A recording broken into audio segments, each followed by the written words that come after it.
ఉదయమున నీవు ఎవ్వరినీ కలుసుకొనక ముందు ప్రభువును కలుసుకో.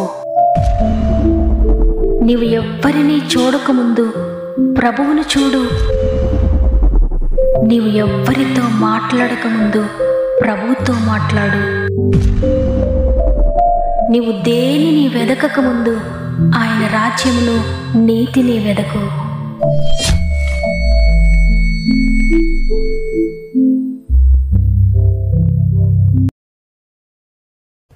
Praise the lord. మరి ఒక నూతన ఉదయాన్న ఈ విధంగా ఉదయాన్నే మిమ్మల్ని అందరినీ కలుసుకోవడానికి, దేవుని మాటను మీతో పంచుకోవడానికి దేవుడు నాకు అనుగ్రహించిన సమయాన్ని బట్టి దేవుని ఎంతగానో స్తుతిస్తూ ఉన్నాను. మరి ఒకసారి మిమ్మల్ని మీ కుటుంబాలను గాడ్ ఫస్ట్ అనే వాగ్దాన కార్యక్రమానికి ప్రేమతో ఆహ్వానిస్తూ మీ అందరికీ నా యొక్క శుభాలు తెలియజేస్తూ ఉన్నాను. ఎలా ఉన్నారు ప్రియ సహోదరి, ప్రియ సహోదరుడా? మీరంతా బాగుండాలని, మీ పరిస్థితులన్నిటిలో దేవుడు మీకు తోడుగా ఉండాలని, ఏ విషయాన్ని గురించి మీరు కలవరపడకూడదని, దేనిని గురించి మీరు కన్నీరు కార్చకూడదని మిమ్మల్ని అందరినీ సృష్టికర్త చేతులకు అప్పగిస్తున్నాను. దేవుని బట్టి ధైర్యం తెచ్చుకోండి. మీలో ఇంకెవరికైనా ప్రేయర్ రిక్వెస్ట్ ఉంటే కామెంట్ రూపంలో నాకు తెలియచేయండి. దేనిని గురించి మీరు సఫర్ అవుతున్నారో, ఏ ఏ విషయాలు ఓడిపోతున్నారో, ఎక్కడ పడిపోతున్నారో, ప్రతి విషయంలో దేవుడు మిమ్మల్ని లేవనెత్తాలని మీ అందరి కొరకు ప్రార్థిస్తున్నాను. మీరు కూడా పట్టుదల కలిగి ప్రార్థించండి. దేవుని పాదాలు విడిచిపెట్టొద్దు. ప్రార్థనే మన ఆయుధము, ప్రార్థనే మన విజయము. దేవునికి మహిమ కలుగునుగాక. ఈరోజు దేవుడు మనకు అనుగ్రహిస్తున్న శ్రేష్టమైన వాగ్దానం యెషయా గ్రంథము 30వ అధ్యాయము 18వ వచనము. కావున మీ యందు దయ చూపవలెనని యెహోవా ఆలస్యం చేయుచున్నాడు, మిమ్మును కరుణింపవలెనని ఆయన నిలువబడి ఉన్నాడు. యెహోవా న్యాయము తీర్చు దేవుడు, ఆయన నిమిత్తము కనిపెట్టుకుని వారందరూ ధన్యులు. ఆమేన్. ఈరోజు ఈ వాగ్దానాన్ని వింటున్న ప్రియ చెల్లి, ప్రియ తమ్ముడు, ప్రియ అక్క, అన్న, కలవరంతో ఉన్న మీతో దేవుడు చెప్తున్న మాట, మిమ్మును కరుణింపవలెనని నేను నిలువబడి ఉన్నాను. మీరు అనుకుంటున్నారు అనేక సార్లు ఈ కార్యమంతా జరిగిపోయింది, చివరికి వచ్చింది, దేవుడు కార్యం జరిగించారు అనుకుంటుండగానే ఈ కార్యమంతా వ్యర్థమైపోయింది. ఎగ్జామ్ రాసిన పాస్ అయిపోతాను అనుకుంటుండగానే ఒక్క మార్కులో నేను కోల్పోయాను ఎగ్జామ్ని. ఈసారి తప్పక ఉద్యోగం వస్తుంది, అన్నీ కంప్లీట్ అయినాయి అనుకుంటున్నప్పుడు అనుకోకుండా పోగొట్టుకున్నాను. వివాహం సెటిల్ అయింది అనుకుంటుండగానే అది విచ్ఛిన్నమైపోవడం. ఈ విధంగా నా జీవితంలో అన్ని ఓటమే చూస్తున్నాను. ఎన్నో ప్రయత్నాలు చేస్తున్నాను, ప్రతి ప్రయత్నంలో ఓడిపోతున్నాను, ఆలస్యమైపోతుంది. ఏ పని ప్రారంభించినా, దేనిలో చేపట్టినా అంతా కూడా నష్టమే కలుగుతుంది. ఓటమే చూస్తున్నాను, ఓడిపోతున్నానని ఎంతో దుఃఖంతో ఈరోజు ఈ మాటలు వింటున్నారు కదా. దేవుడి రోజు నీకు తెలియజేస్తున్న మాట ఏంటో తెలుసా? మీ యందు దయ చూపవలెనని నేను ఆలస్యం చేస్తున్నాను, మిమ్మల్ని కరుణించాలని నేను నిలువబడి ఉన్నాను. నేను న్యాయం తీర్చే దేవుడను, కాబట్టి భయపడొద్దు. నీవు నా కొరకు కనిపెట్టుకుని ఉన్నావు కదా. నీవు ధన్యుడవు, ధన్యురాలవు. అంటే నువ్వు బ్లెస్ చేయబడ్డావు, నీవు ఆశీర్వదించబడిన వాడవు, ఆశీర్వదించబడిన దానవని ఈరోజు దేవుడు తెలియజేస్తున్నాడు. నిజంగానే అనేకసార్లు అనిపిస్తుంది, దేవుడు ఎందుకు ఆలస్యం చేస్తున్నాడు, నా ప్రయత్నం సఫలమైంది అనుకుంటుండగానే ప్రయత్నాలన్నీ కూడా చేజారిపోతున్నాయని. నీ జీవితంలో దేవుడు నీ ప్రార్థన విననట్లుగా, ప్రతి కార్యము ఆలస్యమైపోతున్నట్లుగా ఉంది, నిజమే. కానీ అది నీ మేలు కొరకే. ఆలస్యం వెనుక అద్భుతం జరగబోతోంది. ఉద్యోగమైన, వ్యాపారమైన, వివాహమైన, ఏదైతే పోగొట్టుకున్నాను అనుకుంటున్నావో, దేని విషయంలోనైతే నేను ఓడిపోయాను, కార్యములన్నీ వెనక్కి జారిపోతున్నాయి అనుకుంటున్నావో, దాని విషయంలోనే ఒక నూతన కార్యం, ఒక అద్భుతం చేయడానికి దేవుడు ఇవన్నీ కూడా నీ జీవితంలో అనుమతిస్తూ ఉన్నాడు. నీ ద్వారా దేవుడు మహిమ పొందడానికే నీ జీవితంలో ఆలస్యం జరుగుతోంది. ఎందుకంటే ఆయన కొరకు కనిపెట్టుకున్న వారిని విడిచిపెట్టడానికి ఆయన అన్యాయస్తుడు కాదు, న్యాయవంతుడు. ఆయన కొరకు నువ్వు కనిపెట్టుకుంటున్నావు కదా. నీకు మేలు చేయడానికి వీటన్నిటినీ నీ జీవితంలో నుండి తీసివేస్తున్నాడు, వీటన్నిటినీ దాటించి వేస్తున్నాడు. బైబిల్ గ్రంథంలో అనేక చోట్ల ప్రభు ఆలస్యం చేసినట్లుగా చూస్తాం. అయితే ఆలస్యం వెనుక ఒక అద్భుతం దాగి ఉందని కూడా బైబిల్ గ్రంథంలోనే వ్రాయబడి ఉంది. ఈ సందర్భంగా బైబిల్ గ్రంథంలో మనందరికీ తెలిసిన ఒక విషయాన్ని మీకు గుర్తు చేయాలనుకుంటున్నాను. ఎందుకంటే ఆ విషయాన్ని గురించి కూడా అక్కడ అందరూ అనుకున్నారు, ప్రభు ఆలస్యం చేశాడు అందుకే ఈ విధంగా అయింది అని. లాజరు మరణకరమైన వ్యాధితో మంచంపై ఉన్నాడు. ఈ విషయాన్ని ప్రభువుకు తెలియజేశారు తన సహోదరిలో. అయితే ప్రభు లాజరు దగ్గరకు రాకుండా ఆలస్యం చేశాడు. మార్త మరియలు అనుకుంటున్నారు, ప్రభు గనుక వచ్చి ఉంటే నా తమ్ముడు చనిపోయేవాడు కాదు, ప్రభు ఆలస్యం చేశారు కాబట్టి, ఆయన రాలేదు కాబట్టి నా తమ్ముడు చనిపోయాడు. తల్లిదండ్రులు లేరు, ఒక్కగానొక్క తమ్ముడు చూసుకొని మేము బ్రతుకుతూ ఉన్నాము. అయితే ఇప్పుడు తమ్ముడు కూడా లేడు. ఇక సమస్తాన్ని కోల్పోయిన వారంగా ఒంటరిగా మిగిలిపోయాం మేము. ఇక మాకెవరు తోడున్నారు, ఎవరు దిక్కున్నారు అని వారెంతగానో ఏడుస్తూ ఉన్నారు. వారి బంధువులు, స్నేహితులు కూడా ఈ విధంగానే ప్రభువు ఎందుకు ఆలస్యం చేశారు, ప్రభువు ఎందుకు రాలేదు, ప్రభు లాజర్ని ఎంతగానో ప్రేమించారు కదా, మార్తా మరియలను కూడా ఆయన ఎంతగానో ప్రేమించారు కదా, నిజంగా ప్రేమిస్తే మరణకరమైన వ్యాధిలో ఉన్నప్పుడు ఆయన ఎందుకు రాలేదు, ఆయన వచ్చుంటే లాజర్ బ్రతికేవాడేమో అనుకుంటూ ఉన్నారు. 4 రోజుల తర్వాత ప్రభు వచ్చారు.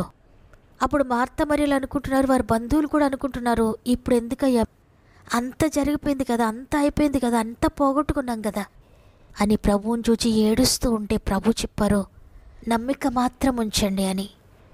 ఇంత కోల్పోయిన తర్వాత, ఇంత పోగొట్టుకున్న తర్వాత ఇప్పుడు ఏమి నమ్మగలమయ్యా అన్నట్లుగా వారు ప్రభు వైపు చూస్తూ ఉన్నారు. అయితే అక్కడ ప్రభు వారు ఏదైతే అనుకుంటున్నారో దానికి వ్యతిరేకంగా చనిపోయి 4 రోజులయ్యి కుళ్ళిపోయిన తర్వాత లాజరు బయటకు రా అని పిలిచి నోటి మాటతో లాజరును బ్రతికించి వారందరి ఎదుట లాజరును నిలువబెట్టారు. లాజరు మరణకరమైన వ్యాధితో ఉన్నప్పుడు ప్రభు రాలేదు, చనిపోయిందని చెప్పినప్పుడు ప్రభు రాలేదు. చనిపోయిన 4 రోజుల వరకు ప్రభువు ఎందుకు రాలేదంటే, అప్పటి వరకు ఎక్కడ జరగని, ఎవ్వరి జీవితంలో ఎవ్వరు చూడని ఒక అద్భుత కార్యాన్ని లాజరు జీవితంలో, మార్తా మరియల జీవితంలో జరిగించడానికే ప్రభువు ఆలస్యం చేశారు. వారిపై కృప చూపించడానికి, వారిని కరుణించడానికి ఆయన ఆలస్యం చేశారు. నిజమే, ఈరోజు కూడా మీలో ఎంతోమంది ప్రభు ఆలస్యం చేశాడు, అందుకే నా జీవితం ఎలా అయింది, ప్రభు నాకు జవాబు ఇవ్వలేదు కాబట్టి నా బిడ్డల జీవితాలు ఎలా ఉన్నాయి, ప్రభు నాకు సహాయం చేయలేదు కాబట్టి నా బ్రతుకు ఎలా అయింది, ప్రభు నన్ను కరుణించలేదు కాబట్టి నా జీవితం అంతా కోల్పోయాను, నా బ్రతుకులు అనేకమైనవి కోల్పోయానని మీరు కూడా అనుకుంటున్నారేమో.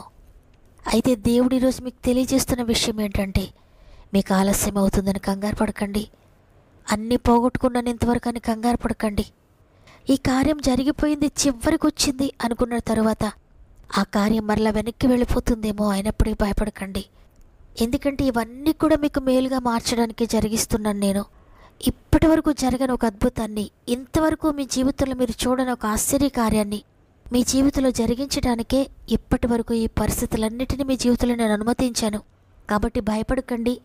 నా కొరకు కనిపెట్టుకుంటున్న మీరు ధన్యులు, మీరు ఆశీర్వదించబడిన వారు. తప్పకుండా అనేక ఆశీర్వాదాలు మీరు చూస్తారని ఈరోజు దేవుడు మీకు తెలియజేస్తున్నారు. కాబట్టి ప్రియ దేవుని బిడ్డలారా, ఈరోజు ఎంత మాత్రం కలవరపడకండి. మీ జీవితంలో అనేక విషయాలు మీరు ఓటమి చూస్తున్నారేమో, ఓడిపోతున్నారేమో. ఆయన కొరకు కనిపెట్టుకున్న మీ జీవితంలో త్వరలోనే విజయం చూడబోతున్నారు. ఆయన నిన్ను ఓడిపోనివ్వడు. ఎక్కడైతే పడిపోయావో అక్కడే నిన్ను లేవనెత్తుతాడు. ఏ విషయంలో అయితే నువ్వు ఓడిపోయావని అందరూ నిన్ను వేలెత్తి చూపిస్తున్నారో అక్కడే నిన్ను గెలిపిస్తాడు. ఏదైతే చేజారిపోయింది అనుకుంటున్నావో అక్కడే నిన్ను అంతకంటే ఎక్కువగా హెచ్చించబోతున్నాడు. నీవు కోల్పోయిన దానికంటే ఉన్నతమైన కార్యం దేవుడు నీ జీవితంలో జరిగించబోతున్నాడు. కాబట్టి ఈరోజు భయపడక, తండ్రి వాగ్దానం ఇచ్చిన దేవుడు నమ్మదగిన వాడవు. నేను నమ్ముతున్నానయ్యా, ఎంతవరకు ఏది కోల్పోయినా నాకు భయం లేదు, ఇక ముందు నువ్వు అనేక కార్యం జరిగిస్తానని రోజు వాగ్దానం చేశారు. మీరు ఏది చేస్తారో దాని కొరకు నేను ఎదురు చూస్తున్నానయ్యా, ఎంతకాలమైన మీ కొరకు నేను కనిపెట్టుకుని ఉంటానయ్యా అని విశ్వాసంతో దేవునికి తెలియచేయండి. ఈ వాగ్దానాన్ని నమ్మిన వారు ఒక్క నిమిషం నాతో మోకరిస్తారా? కలిసి ప్రార్థన చేద్దాం. తండ్రి, నీకు వందనాలు. నీ కృపను బట్టి మరి ఒక దినాన్ని మాకు అనుగ్రహించారు. మా ఆయుష్కాలను పొడిగిస్తూ ఈరోజు కూడా మమ్మల్ని సజీవులుగా ఉంచి నీ వాగ్దానం ద్వారా మమ్మల్ని బలపరిచినందుకు నీకు వందనాలయ్యా. మీపై కృప చూపించడానికే ఇవన్నీ కూడా నేను అనుమతించాను. మీ జీవితంలో అద్భుతం చేయాలని నేను నిలువబడి ఉన్నాను అని వాగ్దానం చేశారు. అవునయ్యా, ఈ మాటలు వింటున్న అనేక మంది నిరాశలో ఉన్నారు, ఓటమిలో ఉన్నారు, అన్నీ పోగొట్టుకున్న వారిగా ఉన్నారు. శాంతి లేక, సమాధానం లేక ఇంకెందుకు నా జీవితం అన్నట్లుగా ఎంతగానో దిగులు పడుతూ ఉన్నారు. వారందరికీ మీరు అద్భుతకరమైన వాగ్దానం ఇచ్చారు. ఆలస్యం అవుతుందని భయపడొద్దు, ఆలస్యం అద్భుతంగా మార్చబడబోతుందని. తండ్రి, ఈ వాగ్దానము నమ్మిన వారందరి జీవితాలు మీరు నెరవేరుస్తున్నందుకు వందనాలు. వారు తలదించుకున్న చోటనే వారు తలెత్తుతున్నందుకు వందనాలు. వారు ఏడ్చిన చోటనే వారికి సంతోషాన్ని అనుగ్రహిస్తున్నందుకు వందనాలు. వారు పోగొట్టుకున్న చోటనే తిరిగి రెట్టింపుగా దయచేస్తున్నందుకు వందనాలు. ఉద్యోగ విషయంలోనైనా, వ్యాపార విషయంలోనైనా, వివాహ విషయంలోనైనా, గర్భఫల విషయంలోనైనా వారు ఏదైతే పోగొట్టుకున్నాను అనుకుంటున్నారో, వారు ఏదైతే కోల్పోయాను అనుకుంటున్నారో అక్కడే దానికంటే ఉన్నతమైనది మీరు దయచేస్తున్నందుకు వందనాలు. మరి ముఖ్యంగా ఎంతోమంది సమస్యల్లో ఉన్నారు, శోధనలో ఉన్నారు. వారి సమస్యలన్నిటి గురించి నాకు తెలియజేస్తూ ఉండగా, పరిశుద్ధాత్ముడా ప్రతి ఒక్కరిని నీ చేతులకు అప్పగిస్తున్నాను. అందరినీ స్వాధీనం చేసుకోండి. వారి సమస్యల్ని స్వాధీనం చేసుకోండి. వారి కుటుంబాలు మీరు స్వాధీనం చేసుకోండి. వారి పరిస్థితులు లేవైనప్పటికీ వారిని స్వాధీనం చేసుకోండి. నీ చిత్త ప్రకారంగా మీరు నడిపించండి. నీ స్వాధీనంలో వారిని నడిపించండి. వారి ఇష్ట ప్రకారంగా వెళ్తే ఓడిపోతారయ్యా, నష్టపోతారయ్యా. అయితే నీ ఇష్ట ప్రకారంగా ముందుకు సాగడానికి జ్ఞానాత్మతో నింపండి, శక్తితో నింపండి, బలముతో నింపండి. పరలోకపు స్వస్థతను అనుగ్రహించండి. పరలోకపు జీవముతో నింపండి. పరలోకపు శాంతిని, సమాధానాన్ని దయచేయండి. ప్రతి కామెంట్ను యేసు నీ చేతులకు అప్పగిస్తున్నాను నాయన. అపజయాలన్నీ విజయంగా మారుస్తున్నందుకు వందనాలు. ఎంతమంది అయితే నమ్ముతున్నారో, విశ్వసిస్తున్నారో, నిజంగా మారిపెడుతున్నారో వారందరి జీవితంలో ఈ అద్భుతాలన్నీ జరిగించినందుకు నీకు కృతజ్ఞతాస్తుతులు చెల్లిస్తూ, ఈరోజు ప్రత్యేకంగా గర్భంతోని బిడ్డలందరినీ గాయపడిన చేతులకు అప్పగిస్తున్నానయ్యా. 9 నెలలు మీరు సహాయకుడిగా ఉండి వారి ప్రక్కనే ఉండి చక్కటి సేఫ్ డెలివరీస్ దయచేస్తున్నందుకు వందనాలు. ఈరోజు పుట్టినరోజులు, పెండ్లి రోజులు జరుపుకోవటం వారి కూడా నీ చేతుల్లోకి తీసుకోండి. నూతనమైన ఆత్మీయ ఆశీర్వాదాలతో నింపుతున్నందుకు నీకు కృతజ్ఞతాస్తుతులు చెల్లిస్తూ, ఈ దినం ప్రారంభిస్తూ ఉండగా ఈ రోజంతా మా ఆత్మీయ కుటుంబం అంతటికీ తోడండి. వారికి ప్రతి పరిస్థితిని కూడా మార్చివేసి వారి జీవితంలో అద్భుతాలు జరిగించి ఈరోజు సంతోషంగా ముగించడానికి కృప చూపిస్తున్నారని నమ్మి యేసయ్య పరిశుద్ధమైన నామంలో అడిగి వేడుకొంచున్నాను తండ్రి. ఆమెన్.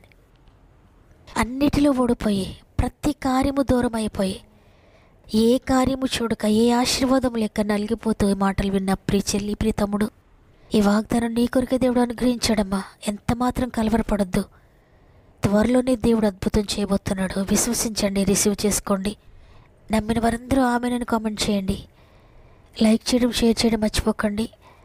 దేవుడు మిమ్ములు, మీ కుటుంబాలను అత్యధికంగా ఆశీర్వదించి దీవించునుగాక. దేవుని చిత్తమైతే తిరిగి రేపు అందరం కలిసి ఆయనను స్తుతిద్దాం. అంతవరకు ప్రభు మీకు, మీ కుటుంబాలకు తోడే ఉండి నడిపించునుగాక. God bless you.